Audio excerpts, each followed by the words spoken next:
మనము సేవించుచున్న మన సర్వశక్తి కలిగిన దేవుడు మనతో ఉన్నప్పుడు ఎలాంటి ఆటంకములు వచ్చినా మనం ఏమాత్రం కూడా భయపడనక్కరలేదు. ఒక మహాసముద్రములో ఒక పెద్ద ఓడ ప్రయాణం చేస్తుంది.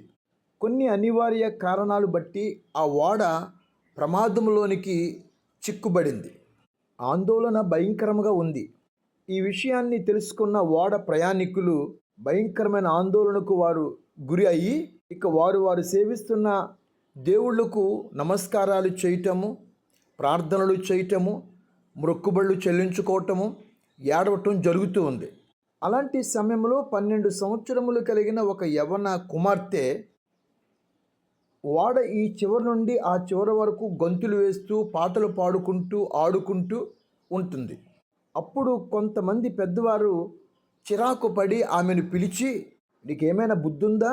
ఓడ ప్రమాదంలో ఉంటే మేమందరము బాధపడుతూ ఉంటుంటే నీకు భయం లేకుండా ఇష్టానుసారంగా ఆటలాడుతున్నావు, పాడుకుంటున్నావు, అసలు నీకు భయం లేదు అని అంటున్నప్పుడు ఆమె అంటది, అస్సలు నాకు భయం ఏమీ లేదు. ఎందుకు నీకు భయం లేదు అని అడిగితే పాప అంటది, ఓడ నడుపుతున్న నావికుడు మా డాడీ, మా నాన్నగారు. అతడు నాతో ఉన్నంత వరకు నేను భయపడను. నా తండ్రి చాలా మంచివాడు. ఒక గొప్ప సాక్ష్యం ఇచ్చింది. గమనించండి, మనము మన జీవితంలో కూడా అలాంటి సర్వశక్తి కలిగిన దేవునిని మనము కలిగి ఉంటే ఎలాంటి ప్రమాదములు వచ్చినా, ఎలాంటి ఆందోళనలు వచ్చినా మనము భయపడక్కరలేదు.